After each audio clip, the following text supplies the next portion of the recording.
I was looking around for some games for my Atari ST the other day and came across the most awesome little gem, Sky Strike. There's precious little information on this game, but I had heard of its authors before, Aaron and Adam Fothergill. This version of the game is actually the updated Sky Strike Plus. I just made my own disc really quick. I have no idea if it was released at retail or not, as I've read conflicting stories regarding Atlantis software and such. All I know is that the game utilizes rather simple graphics and sound and was originally created as a demo for the STOS programming kit by some guys from the UK under the name Shadow Software in 1989 and this Plus version in 1990.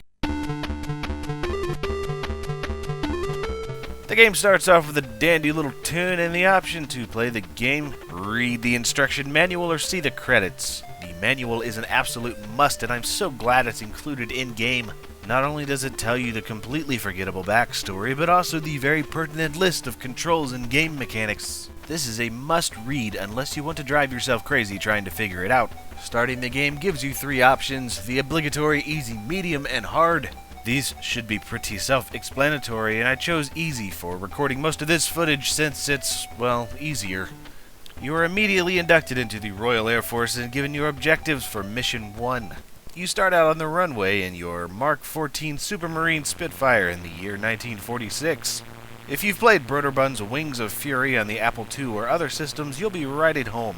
It's a 2D combat flight game with mostly arcade elements. The goal is to complete missions by destroying enemy objects, avoiding civilian casualties, and not dying. To increase throttle and take off, you can push right on the joystick or press between 1 through 9 on the keyboard, and then press U to retract the undercarriage landing gear once you're in the air. And from here, it's all up to you. The game is completely open, and while you have objectives, you can largely ignore them if you want, which is unusual for many games of this time. The joystick button shoots your machine guns, left plus fire drops a bomb, and right plus fire shoots anti-tank rockets, and of course, hold up and down to pilot your plane. I'd really recommend just screwing around for a while because that's not only incredibly fun, but it's also kind of required to get a grip on the handling. Being used to flight sims myself, holding up and down to climb and descend or turn counterclockwise and clockwise seems backwards to me. And there's no way to change it to my knowledge, so you'll just have to get used to it. Or hold the joystick upside down, but then that makes everything else wrong. From the start, you'll be shooting down enemy planes, and trust me when I say this is stupidly fun. This is easily the most fun that I've had on a retro dogfighting game. You can't see your bullets, and there's no way to tell how much ammo remains, or really if you're even shooting, so you'll have to rely on the sound to know when you are shooting. Shoot a plane enough times or in the right spots, and you'll knock him out of the sky, with the pilot often escaping by parachute. But you'll need to pay careful attention because the same exact thing can happen to you, and various systems will be destroyed, from guns to fuel lines to the engine or even the wheels. If you get shot down, you will likely die, and that's the end of the game. You have to start over, and there are no save points. Old school difficulty. But you're not dead because your plane is gone. No, you actually have 5 planes. You can still have 4 left over and have the game end on you. It's game over because you died, and you've only got 1 life. As long as your pilot is still alive and you have a spare plane, you can continue playing. This is just so cool, and is one of the biggest reasons why this game is so rad. To not die, you'll want to try and land your plane, so you have 4 options. Option 1, bail out. No, not the government banking solution. Press escape and you'll eject from the cockpit, flailing around in free fall, until you open your chute by pressing return. If you don't do it in time, well... poor little guy. And yes, the game is made by Englishmen and it knows it.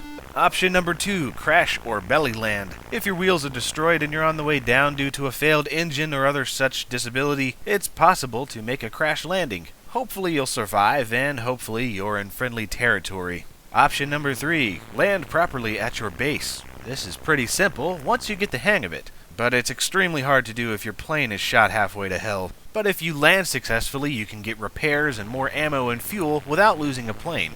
And then there's option number 4, the pansy way out, auto land. This is only available on easy and medium difficulty. Press A over your base and it will automatically land for you, but detract an increasing amount of points each time. And that's the gist of the game, but there really is so much more to it. For instance, one of the biggest reasons to avoid dying, other than the whole dying thing, is to earn plane upgrades, which are shown at the top of the screen.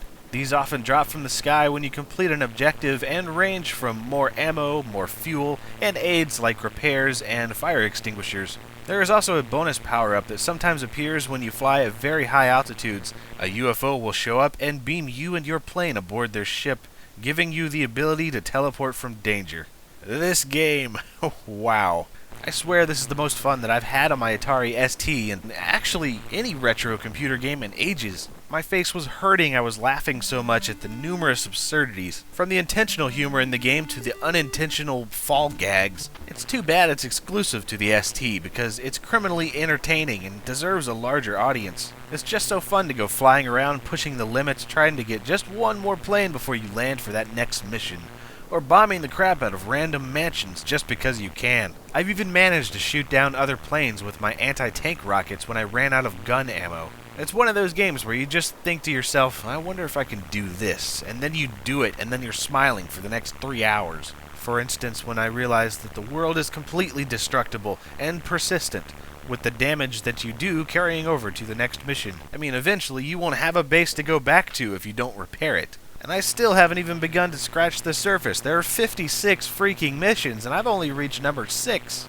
You have missions where you'll have to bomb buildings, destroy tanks, take down squadrons, protect bases to be repaired, and on and on. It's loads of fun, and I cannot recommend it enough. The only complaints I have are the odd at first controls, and the addition of some kind of multiplayer could have been amazing. There were several other games that were similar, like the Wings of Fury games, the later sequel Jet Strike, and even Yomo has some similarities. But Sky Strike has a very unique and simplified feel that has not been duplicated in my opinion.